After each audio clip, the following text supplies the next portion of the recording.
예, 처녀의 표적에 대해서 한 시간 말씀을 이어서서 나가겠습니다. 이 시간에는 여호수아서 5장 2절에서 12절을 읽고 오겠습니다.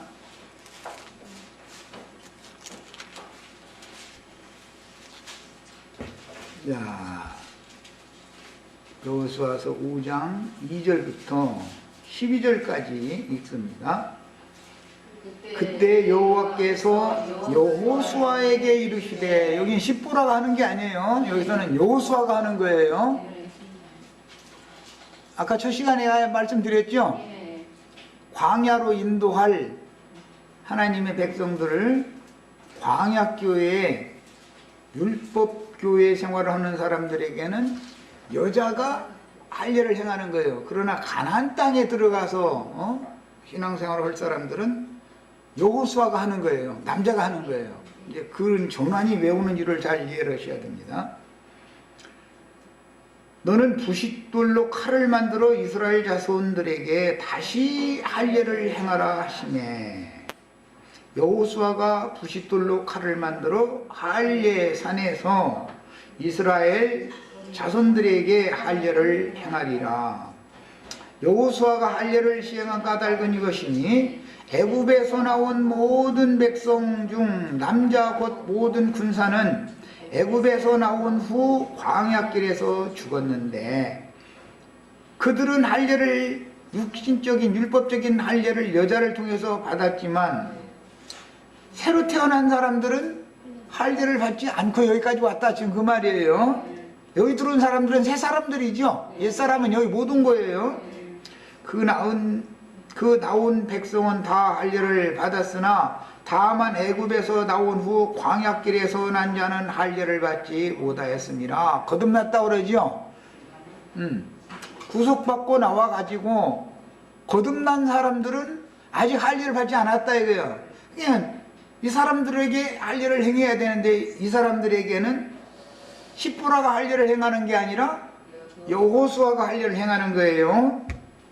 이스라엘 자손들이 여호와의 음성을 청종하지 아니하므로 여호와께서 그들에게 대하여 맹세하사 그들의 조상들에게 맹세하여 우리에게 주리라고 하신 땅, 곧 여자에게 할례를 받은 자들은 불순종하죠. 언약을 지키지를 못하죠. 언약 말씀을 받기는 받았는데 지키지는 못해. 받은 말씀을 믿음으로 화합해서 지키려면 남자가 할례를 행해야 되는 거예요. 새 사람들에게 행하는 거예요. 사람들은 예수님이 땅에 오셨을 때 하신 말씀이 그거잖아요. 마태복음 7장 모든 구절마다 이렇게 돼 있어요. 너 옛사람에게 말한 바 이렇게 하라 하였다 하였거니와 나는 너희에게 말하노니. 전부 새 사람들에게 하시는 말씀은 다르다 이거예요. 해석 자체가 달라지는 것이죠. 율법의 적용이단 말이에요. 이것은 믿음으로 행한다 그래요. 이제 믿음으로 화합하는 거예요. 율법 말씀을. 이스라엘 자손들이 여호와의 음성을 청종하지 아니하므로 여호와께서 그들에 대하여 맹세하사 그들의 조상에게 맹세하여 우리에게 주리라고 하신 땅, 곧 젖과 꿀이 흐르는 땅을 그들은 보지 못하게 하리라 하시매, 애굽에서 나온 족속 곧 군사들이 다 멸절하기까지 40년 동안을 광야에서 헤매었더니 그들의 대를 잇게 하신 이 자손에게, 이 자손은 여호수아와 함께 가나안 땅에 들어온 자손들이에요. 여호수아가 할례를 행하였다. 여기서는 십보라고 행하였다 돼 있지 않고 누가 행하였다? 여호수아가 할례를 행하는 거예요. 행하였으니 길에서는 그들에게 할례를 행하지 못하였으므로 할례 없는 자가 되었습니다. 또 모든 백성에게 할례 행하기를 마침에 백성이 진중 각 처소에서 머물며 낫기를 기다릴 때에 여호와께서 여호수아에게 이르시되, 내가 오늘 애굽의 수치를 너희에게서 떠나게 하였다 하였으므로 그곳 이름을 오늘까지 길갈이라 하느니라 그랬어요. 길갈에 첫 번째 진을 치게 되죠. 자, 이제 신명기 22장 본문으로 하여 돌아옵니다.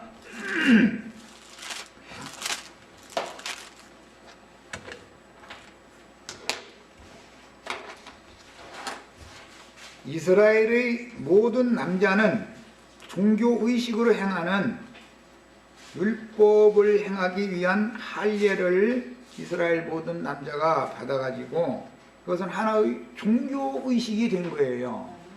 그래가지고 이스라엘 사람인지 이민족인지를 구분하는 법은 할례를 받았느냐 받지 않았느냐를 가지고 구분을 했어요.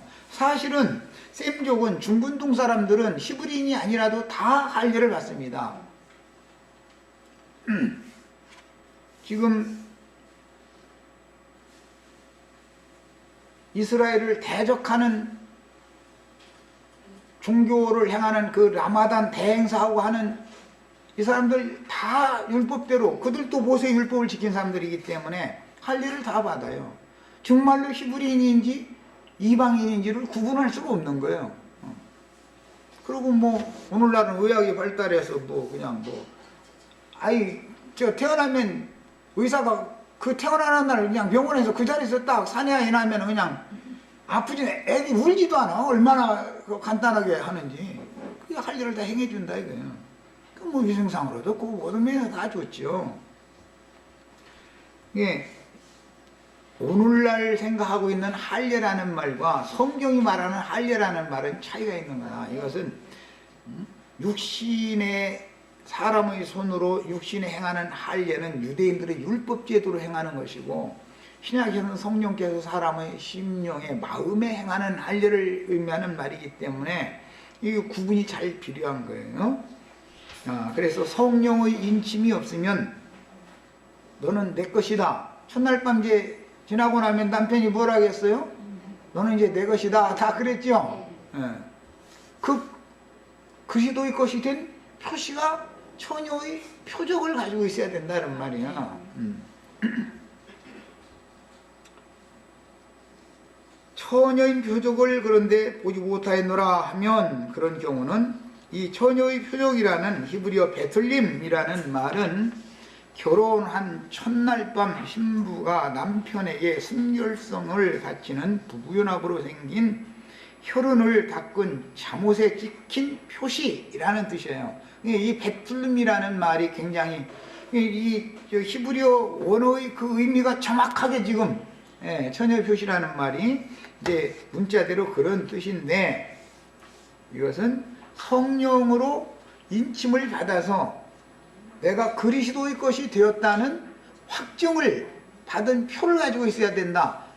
내 세상에서 많은 죄들을 범죄한 악이 충만한 그런 죄인이었지만 주님께서 나와 첫날 밤을 지나고 나서 즉시 맨 처음에 한 말씀이 너는 내 것이다. 즉 너는 의롭다. 내가 의로우니 의로운 자의 아내가 됐으니까 너도 의롭다. 라는 확증을 딱 받은 사실이 있어야 된다 그런 말이야. 이런 표시가 없는 사람하고는 예배당에 백날 다니고 장로님, 권사님, 목사님 해도 그 표시가 없으면 소용없는 거예요. 그건 이방인인 거예요. 이렇게 중요한 거예요, 이게. 히브리인들은 양가 부모님이 합의하여 오늘날처럼 처녀총각이 십장에서 만나서 연애해서 결혼하고 이렇게 하는 게 아니에요. 히브리인들은 부모님들이 자기 딸 알도 못하게 그냥 약속해버려. 사돈 몇 대 너 자네하고 나하고 그냥 사돈하세. 이래버리고 와서는 그럼 그렇게 해. 그래놓고 나서는 신랑집에서 사주단지 보내면 그때상 너 아무지 내 친구 아무개 그 아들 그는 그거 괜찮아서 내가 그냥 너 걸로 시집 보내기로 했다 야. 그때서 그 얘기해요. 그래도 얼굴도 못 보고 그냥 가는 거예요. 그래도 잘만 살아 이 셈족은. 그런데 연애하는 동안에 그냥 죽고 못 산다고 날마다 뽀뽀하고 그 난리를 죽이던 놈들은 1년도 못 가서 이혼하겠다고 법정에 가서 그 난리요. 그러니까 보면 참 이 세상 나라와 하나님의 나라의 그 생활 규례가 완전히 다르다는 걸 알 수가 있죠. 이 셈족들의 문화라는 것은 이 정신세계 정신문화라는 건 성경 이야기와 딱 일치하기 때문에 너무너무 중요한 거예요. 그래서 그들의 지리, 풍토, 그들의 생활, 그들의 관습 이런 걸 전부 알아야 된단 말이에요. 그래야 성경 해석이 가능하기 때문에. 그런데 무슨 목사라는 사람들이 신학교에 가서 뭘 배우고 가지고 나와가지고 쓸데없는 소리만 해서 하네. 또 이거 꼭 막상 가르칠 거는 신학 박사도 몰라 이런 걸 또. 그것도 신기한 일이고 엉뚱한 조직신학 뭐 그거 가지고 골머리 싸내고 날마다 그놈의 그 레포트 써서 내면 점수 매긴다고. 참석 묻으면 말이야 알아서 해달라고 돈몇 푼 공통이 그냥 슬쩍 내놓으면 벌써 알아서 딱 점수 다 줘가지고 이래가지고 졸업하려고 나 왔다고. 그러니 그것들이 이제 그분들이 뭐를 알아 도대체. 아이고 답답해 아주. 그런데 순진한 양들은 그냥 목사님이 하느님 영안전이 그냥 아이고 참. 자기만큼도 그 영혼이 순수하지가 않은데 사실은 첫날 밤 자고 나서 느닷없이 모함해가지고 이 난리를 지키는 놈들인데 그것도 모르고선 지금 말이야 이게 얼마나 어리석은 신앙인들이야. 히브리인들은 양과 부모님이 합의하여 부모님이라 해도 어머니는 별로 발언권이 없었고 아버지가 알아서 하는 거야. 아버지가 양과 아버지가 합의하여 양 가문이 자식의 혼인을 통해서 사돈을 맺고 사돈을 맺었다라는 건 양 가문이 피를 섞는다라는 뜻이에요. 그러니까 이쪽 손자 저쪽 손자 양쪽에서 전쟁을 일으키면 자기 자식 죽이는 일을 하는 거니까 절대 못 하는 거 아니에요. 그래서 부족 국가 사회에서는 그래서 언약을 그렇게 맺었던 거예요. 이게 혼인의 약속이단 말이에요. 언약이다 그래요. 이게 동맹을 맺으면 조약을 체결하기 마련이지요. 남자가 처녀의 순결성을 취했으면 당연히 시댁에서는 그녀를 자식으로 부모님은 받아들이고 또 그 시댁 가족들은 들어오는 여자를 자기 가족으로 당연히 받아들이는 거예요. 이것은 그건 셈족의 아주 특별한 문화예요. 이것은. 그 다음에 남편은 아내의 일생을 책임지는 거예요. 이 반지를 이제 주지요. 뭐 손목걸이를 주고 뭐 가락지를 끼워주고 이제 이렇게 얘기했는데 그 처녀의 손가락에 반지를 껴준다라는 것은 너와 나는 하나도 맺어졌다 그런 뜻이기 때문에 그 말은 내가 네 인생을 앞으로 틀림없이 책임진다. 너희 친정아버지를 떠나서 나한테 와도 너희 친정아버지보다 내가 뭐 못하지 않게 틀림없이 네 인생 내가 책임진다라는 약조단 말이에요. 그것이 혼인 약속이라는 것은. 그리고 아내 될 사람이 반지를 받아서 자기 손에다 끼게 신랑이 그 자기 손을 맡겼으면은 이제 나는 당신의 것이다. 내가 당신 집에 들어가서 당신과 함께 우리의 가정을 세우겠다. 우리 자손 나서 내가 그 책임을 다하겠다라는 서로 상호간의 약속인 것이거든. 이것은 신해산 언약이라고 하는 것은 하나의 종교 의식이지만 이것은 실제적인 생명의 언약이다 이 말이야. 그러니 이런 것은 불변하는 언약이다 그래서 소금 언약이다 그러죠. 이 혼인 약속이라는 건 절대 바꾸면 안 되는 율법이 있기 때문에 소금 언약이라고 그래요. 이걸 부패되면 안 된단 말이에요. 이 약속이 썩으면 안 되는 거죠. 그래서 아내 될 사람이 남편의 사랑을 받아들이는 의사표시를 했다는 뜻은 나는 당연히 당신의 가문에 들어가서 당신의 가문의 대를 이어줄 아들을 낳아주겠다라는 약속이요. 그것은 히브리인들이 관념이 그런 거예요. 만약에 아들을 낳지 못하면 쫓겨남을 당하는 거예요. 아내. 그래서 정말 참 두려운 약속이죠. 이게 주님이 성도들을 당신의 아내로 취하면 해를 입은 여자를 통해서 아들을 낳아야 후사가 이어져야 예수님의 대가 이어질 수 있어야만 주님의 나라가 세워질 수가 있죠.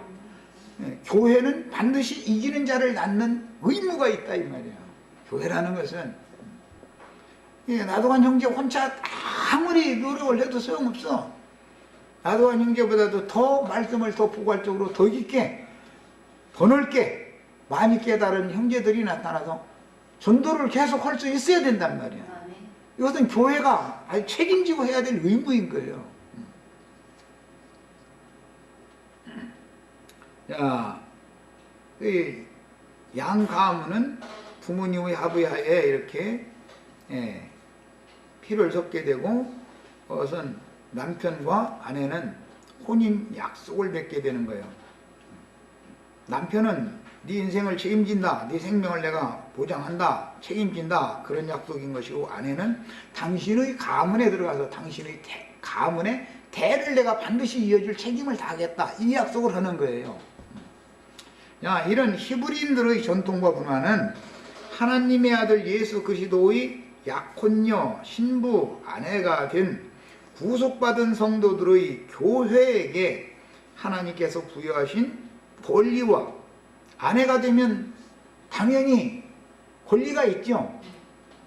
그 가문에 들어가면 이제 시어머니한테 몇 년 배우고 나서, 왜 친정 생활하던 것과 이 시댁 생활하는 것은 뭐 다를 수가 있으니까, 이제 음식하는 것도 뭐 솜씨도 다를 수 있고 여러 가지가 있죠. 예, 그런 것을 가통을 이어받고 나서는 시어머니가 이제는 됐다 싶으면 주로 이제 아들 낳고, 아들이 한 뭐 많이 자라서 한 두세 낳고 그러면 광열쇠 딱 이제 며느리한테 딱 주지요. 그렇게 하면 그 권리가 딱 자기에게 주어진 거예요. 이제 이렇게 하는 거예요.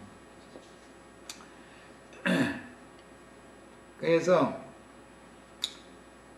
이것은 구속받은 성도들의 교회에게 하나님께서 부여하신 권리와 당연한 의무가 있다라는 것을 보여주는 표상이니, 계시록 12장의 해를 입은 여자가 낳은 아들들이 주님의 왕국의 후사가 되는 것으로 실현되므로, 주님의 교회는 당연히 하늘에 기록된 장자들의 교회를 실행해야 하는 것입니다. 우리 몇 사람만 모여서 할렐루야 하면 백날에도 다 소용없어. 교회는 반드시 전도자를 낳아야 되는 거예요. 전역표는 신학교에서 전도자를 생산해내는 게 아니에요. 교회가 낳는 거예요. 교회가. 처녀표는 구속을 이룬 주님을 내 마음에 영접한 확증으로서 내가 주님 안에, 주님이 내 안에 서로 안식처로 삼아서 거처가 되기 위해서 피 흘린 영적 할례 체험의 표시를 의미한다. 주님이 나의 피난편, 즉 나의 첫사랑으로서 순결성을 바친 남편으로 주님이 내 영혼을 영원히 책임질 약속을 해줬다는 확증의 표시를 갖는 것을 의미하는 것으로서, 이것은 예수의 피로 하나님 아버지 앞에서 의롭다 하심을 받은 확증이다, 이 말이에요. 내가 친정에서는 뭐 외모로 볼 때 뭔 짓을 해가고 자랐을지라도, 일단 우주의 주인이신 하나님의 집안의 며느리로 딱 들어왔으면은, 이제는 하나님이 의롭다 하시면 그 누구도 나의 지난 과거의 그 죄에 대해서, 무엇에 대해서 누구도 참수하거나 이러쿵저러쿵 할 수 없는 거예요. 왜? 우주의 주인께서 받아들여 주셨는데 뭐 인간들이 뭐 얘기하면 다 소용없는 소리야, 그거 다. 인간들이 의로운 것은 인간들이 볼 때 마귀에게 미혹당한 사람들이 눈으로 볼 때, 그들이 관념으로 볼 때 선악을 아는 지식에 따라서 함부로 판단하는 것이고, 하나님의 의에 따라서 판단하는 것은 또 다르다. 육신적으로 볼 때는 세리나 장기나 모든 죄인들이 오히려 구원을 받고, 자칭 의롭다 하는 유대교인들이 다 버림을 받았으니 완전히 반대로 뒤집어져 버리는 거 아니에요 지금. 이런 이치를 알아야 된다. 주님은 사람을 아무도 외모로 취하시는 일이 없어요. 사람의 중심과 폐부를 살피는 분이에요. 사람의 심령과 마음 씀씀이, 인간의 됨됨이가 어떠한가, 이것을 보시는 것이지, 그 사람이 뭐 키가 크고 뭐 얼굴이 뭐 멋있게 생기고 뭐 미스 코리아 당선돼가지고 뭐 친선 대상가 뭐 하고 뭐 그런 걸 절대, 그런 걸 보시는 분이 아니에요. 미스 코리아도 회개하고 돌이켜서 구원받아야 되고, 청와대에 앉아 계신 대통령님도 회개하고 돌이켜서 구원받아야 돼. 하나님이 의롭다 하심을 받아야지, 인간 나라에서 백날 별거 다 해도 다 소용없는 소리야. 그건 사람들끼리 떠드는 건 다 소용없는 짓이야. 그거는 하나님이 확증 증거를 해 주셔야 돼, 성령으로. 그리고 사람의 신비에다가 그거는 내 것이다 라고 인을 친 표적을 딱 갖고 있어야 된다. 야, 주님이 나의 피난편, 즉 나의 첫사랑으로서 나의 순교를 받으신 남자라고 하는 표시가 이렇게 중요한 것이다. 신부는 반드시 첫날 밤에 부부연합을 맺은 후에는 혈흔을 자리옷으로 보관하여 친정어머니에게 주어서 무사히 신혼을 치렀다는 증표를 남기는 것이 히브리인들의 관례였습니다. 현대에는 신혼여행을 보내기 때문에 친정엄마에게 첫날 밤 자고 나면 꼭 친정엄마한테 전화를 하라고 그러죠. 거기 가서 잘 놀고, 뭔 소리인지 벌써 다 알아듣잖아. 거기 가서 잘 놀고 맛있는 거 다 사먹고 뭐 그렇게 하고서 내일 아침에 꼭 전화해라. 그럼 무슨 뜻이요? 무사히 부부의 연합을 무사히 맺고 나는 이제 완전히 이 가문 사람이 됐습니다 라는 걸 부모한테 불안해 생각하시지 마세요 하고 알리는 것이죠. 모든 성도들은 신랑이신 그리스도를 만나서 생명의 연합을 맺을 때 하늘문이 열린 처음 사랑의 생명 체험을 잊어버리지 말아야만, 첫사랑을 버리면 하나님이 정해준 남편을 버렸다는 뜻이기 때문에 당연히 저주가 임하게 돼 있어요. 남자도 마찬가지예요. 조강지처를 버리면 당연히 저주가 임하게 돼 있는 거예요. 그러니까 함부로 이혼을 하는 것은 이 신앙의 세계에서는 이 말씀을 제대로 가르침 받으면 이혼을 하냐 마냐라는 걸 물어볼 필요가 없어. 하고 싶으면 하라고 그래. 나는 하고 싶으면 해라 하고 당신이 말이야. 이혼하려고 이미 작정하고서 물어보는데 그 괜히 물어보는 소리고, 이미 저희끼리 속으로는 다 이혼하고 살고 있으면서 뭐 내가 하지 말라고 한다고 않겠냐 말이야.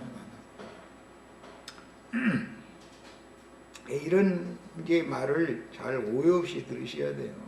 하나님의 나라에서는 이렇게 방자하게 함부로 행해서 이혼이라는 것을 함부로 하는 게 아니에요. 첫사랑을 잊어버리면, 계시록이 그랬잖아요. 나의 첫사랑을 버렸다. 이런 자들이 말이에요. 그럼 무슨 뜻이에요? 첫사랑을 버렸다는 건 딴 남자 생긴 거 아니에요 지금. 자기 첫 남편을, 자기 피남편을 배신하고 딴 놈하고 눈 맞았다 그 말이잖아요. 첫사랑을 버렸다라는 게. 그럼 하나님 하늘 아버지께서 그런 며느리에 대해서 좋게 생각한다는 건 말도 안 되는 거예요. 그럼 말도 안 되는 것이죠. 정말 막 속에서 막 분이 끓어오르지만 손자 생각해서 애미 없는 손자로 놔둘 수가 없으니까 눈 감고 모든 부끄러운 거 다 덮어나가고 그러는 것이지,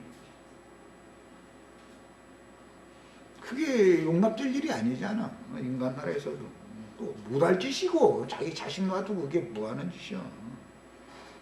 모든 성도들은 신랑이신 그리스도를 만나서 생명의 연합을 맺을 때 하늘문이 열린 처음 사랑의 생명 체험을 꼭 간직하고 있어야 된다.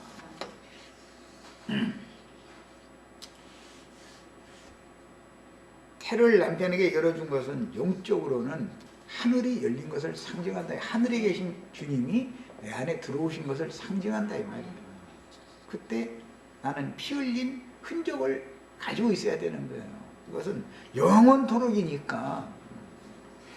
그 처녀의 부모가 처녀의 처녀인 표를 얻어가지고 그 성읍 장로들에게로 가서 그것을 증거를 제시해라 그랬죠.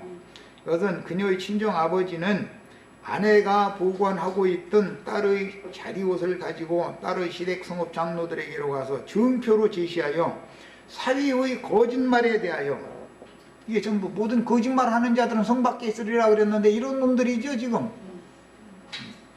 반박하고 딸의 억울한 누명을 벗겨주어서 명예를 지켜줄 의무가 있었습니다. 그렇지 않으면 친정아버지와 함께 그 못된 사이놈과 손을 잡고 자기 딸 죽이는 것이나 똑같은 거다고요. 처녀의 별을 보지 못했다라고 누명을 씌우는데도 이것을 누명을 벗겨주지 않으면 그건 친정아버지가 아니죠. 있을 수 없는 일이죠.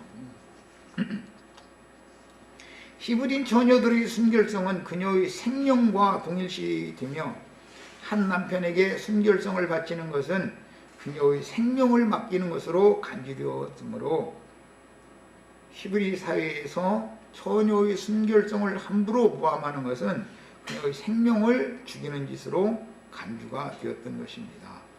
그래서 이제 그 친정아버지가 딸의 마을 장로들한테 가서 이 사람에게 내 딸을 아내로 주었더니 그가 미워하여 비방거리를 만들어 말하기를 내가 네 딸에게서 처녀임을 보지 못하노라 하나, 이렇게 이제 말씀이 이어졌는데, 이스라엘 사회에서는 여자가 시집가기 전에는 친정아버지에게, 시집간 후에는 남편에게 종속되는 거예요. 이게 히브리인들의 문화예요. 친정에 사는 동안은 친정아버지가 자기 딸의 모든 것을 책임질 뿐 아니라 시집을 보내든 안 보내든 뭐 학교를 보내든 안 보내든 이런 전체 다 친정아버지가 주관할 수 있게 되어 있어요. 일단 시집을 보내면 남편이 자기 아내를 이제 자기 것이 됐으니까 주관하는 거예요. 그래서 남편은 몸을 주관하고 아내는 머리 앞에서 순종해라. 이제 법이, 신약의 율법이 그렇게 나오는 거예요. 그래서 그 다음에 시집 보낸 딸의 신분상에 문제가 생기면 친정 아버지는 늙었기 때문에 뭘 힘이 없을 수가 있죠. 그래서 친정 오라버니들이 나서서 자신들의 누이에 대한 신분상의 권리를 반드시 되찾아줘야 되는 것이 셈족의 문화예요. 이런 문제 때문에 창세기 보면 디나 사건 때 야곱의 아들들이 그 난리를 낸 거예요. 히브리인들이 이게 생활이에요. 그게 그들의 아주 전통적인 관념이에요. 그들은 자기 여동생 함부로 더럽혀 놓고서 무책임한 짓을 한다 그러면 그놈만이 아니라 그 동네가 완전 불바다 돼버리는 거예요. 그냥 싹 쓸어버리는 거예요. 부족전쟁이 일어나죠. 그때는.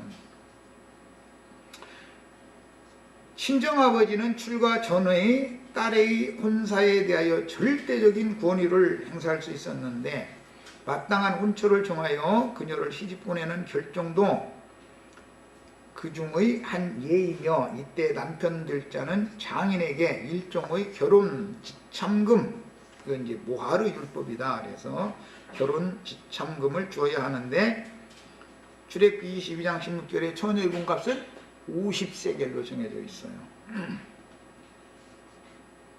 남종의 몸값은 30세겔, 여종의 몸값은 20세겔이죠. 대답받는 거 보니까 또 안 읽어봤는가 봐. 이는 신부의 몸값을 그녀의 부모에게 지불하고 아내를 사서 주인이 되는 그리스도의 구속을 암시하는 것입니다. 야곱이 다말에게 들어갈 때 꽁으로 들어가지 않죠? 몸값을 지불을 해야 들어가는 것이죠. 세상 나라에서도 창녀에 들어가려면 창녀가 꽁으로 자기 몸을 이렇게 함부로 열어주지는 않죠. 뭔가 대가를 받고 열어주는 것이죠. 같은 것이죠. 보라, 내 딸의 처녀인 표적이 이것이라 하고 그 부모가 그 자리옷을 그 성읍 장로들 앞에 펼 것이요. 했는데 여기서 나온 자리옷이라는 것은 앞에서 나왔었던 베틀림이라는 그 옷과는 단어 자체가 다른 거예요. 이 자리옷이라고 하는 것은 시물라라고 그래요. 그래서 이것은 부드러운 속옷을 의미하는 말이고, 베틀림이라는 말은 거기에 처녀의 표적이 묻어있는 경우를 베틀림이라고 그러는 거예요. 똑같은 옷이라고 번역이 돼도 단어 자체도 달라요. 자, 문자대로는 덮개, 외투라고도 번역이 되고, 이것은 자리옷, 잠잘 때 입는 부드러운 옷, 그런 옷입니다. 그래서 일반적인 옷과 특별히 구별되지가 않지만 혼인 첫날 밤에 입는 부드러운 의복을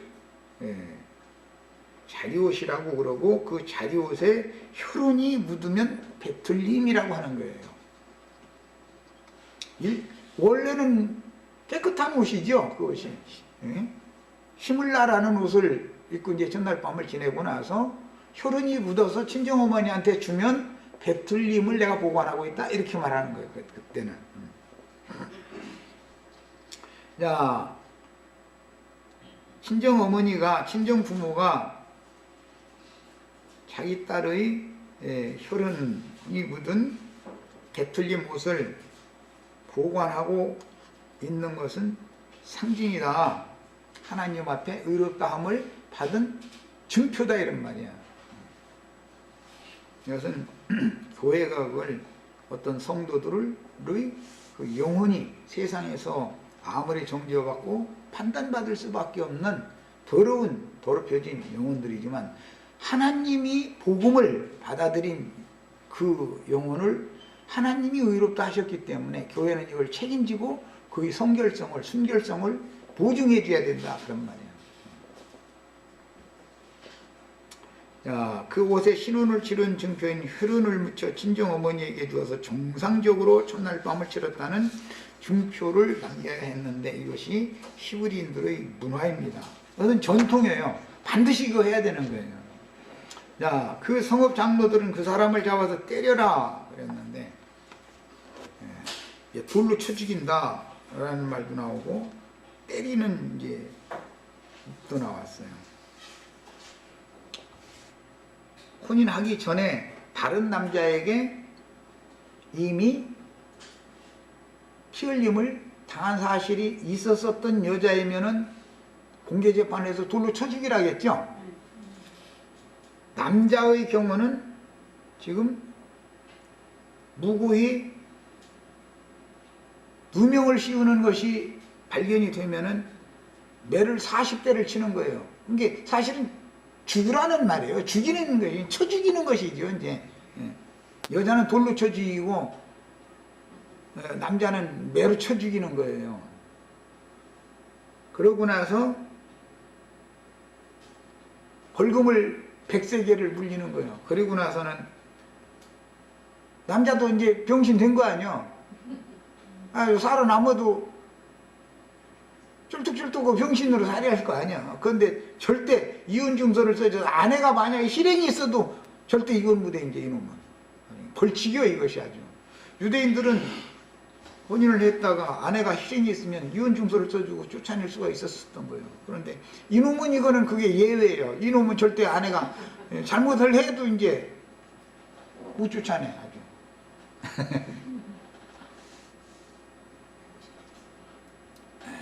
그러니까 불쌍한 양머리를 맡은 종들은 그만한 중요한 책임이 있다는 것이죠. 양머리를 그렇게 함부로 창녀대아들 그렇게 해서는 안 된단 말이에요. 목자가 그러면 안 돼. 그럼 뭐 말도 하나만 하죠. 뭐. 이스라엘 사회에서는 남편이 아내의 부정을 알았을 경우 이혼 증서를 주어서 아내를 내보낼 수 있었으나 처녀성을 빼앗은 후에 갑자기 마음이 돌변하여 암눈과 같은 놈이 가끔 생겨나는가 봐 아마 세상에도 그런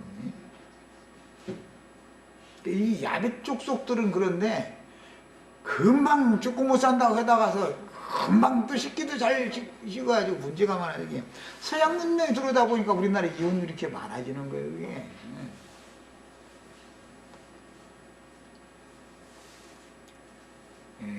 처녀성을 빼앗은 후에 갑자기 마음이 돌변하여 혼인관계를 유지하는 것을 싫어하는 자에게는 태형이 가해졌는데 죄질에 따라서 최고 40대까지의 매질이 가해질 수 있으며 대개는 하나를 감한 매를 쳤습니다. 신명기 25장 3절에는 40대 다 치지 말고 하나 감해서 쳐라고요. 아니 형 40대 치라 했으면 40대 치게 놔두지 또 뭘. 40대 치는 것이 율법인데 유대인들의 실제 실행은 한 대를 덜 쳤죠. 그만큼 율법에 철두철미한 사람들이죠. 그리고 은 100세겔을 벌금으로 물려라 그러면 이 벌금은 무고로 인하여 실추된 아내가 처가의 명예를 회복시키는 의미의 벌금인데 그 아내와 처가가 이놈으로 말미암아서 완전히 옛날 같으면 그 동네에서 이사를 가든지 해야지 부끄러워서 못 살아. 이런 마냥에 남편이란 놈이 말이야. 그 딸 호화롭게 해서 혼인시켜놨더니 시집 가자마자 나 이 여자가 안 살겠다 이렇게 해가지고 돌려보내버리면은 옛날에는 그런 것이 얼마나 큰 수치였는지 몰라. 지금은 수치로 보지도 지금은 뭐 그냥 보통으로 넘어가지만 이런 일도 별로 없고, 옛날에는 이게 이혼당해가지고 그 딸이 친정에 다시 돌아오면은 그 동네에서 안 살고 대부분 이사 갔어요. 왜냐하면 자기 딸의 명예를 지켜줘야 되니까. 그렇게 철두철미해서 순결성을 지켜주는 것이.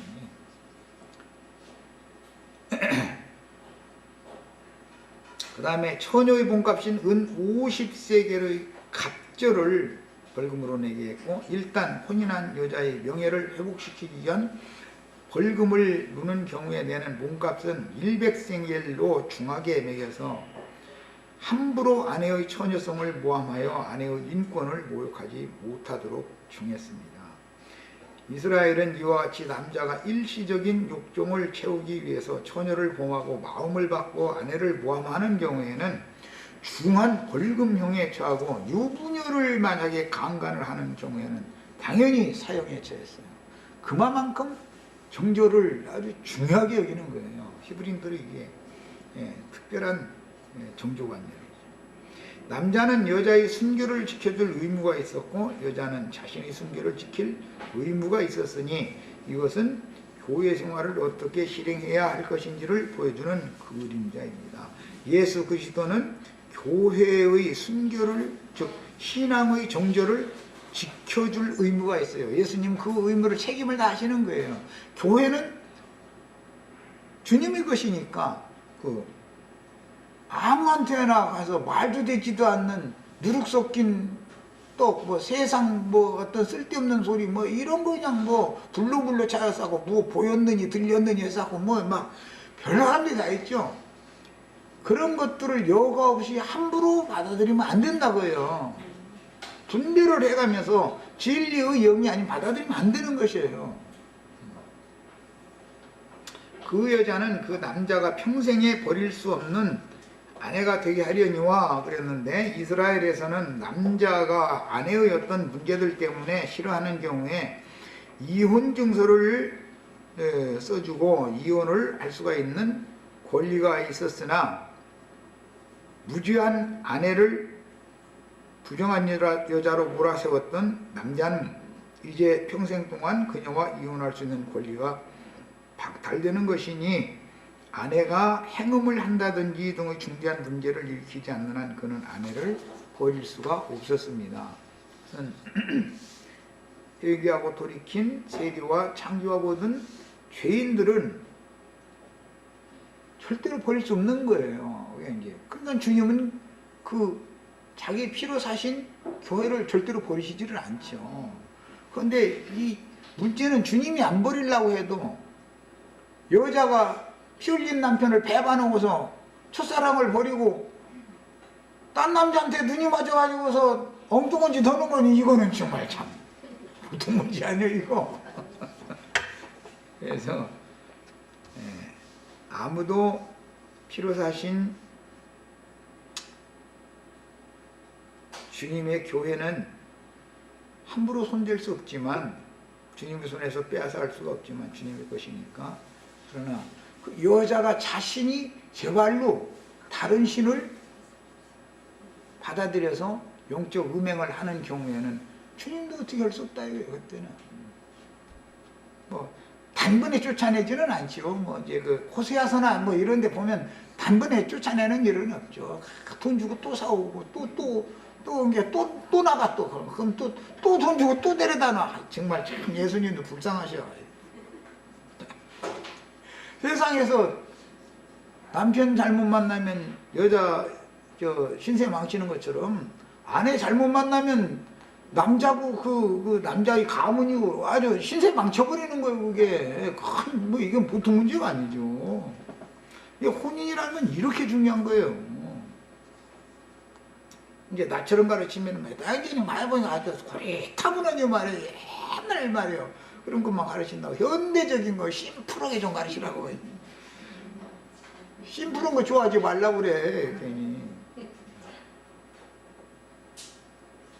이런 율법은 현대인들의 사고와는 지금 맞지 않는데, 이는 모두 교회 생활을 어떻게 실행해야 할 것인지, 특히 목자와 양머리의 관계성을 비유한 말씀이므로 신앙의 순결성을 서로가 지켜야 한다는 뜻으로 해석해야 합니다. 그 다음에 20절에 그 일이 참되어 그 처녀에게 처녀인 표적이 없거든, 이제 그런 경우에요. 다른 남자가 피남편이 되어져 가지고 아닌 체 하고 있다가 아이 참 남편을 지금 만난 거예요.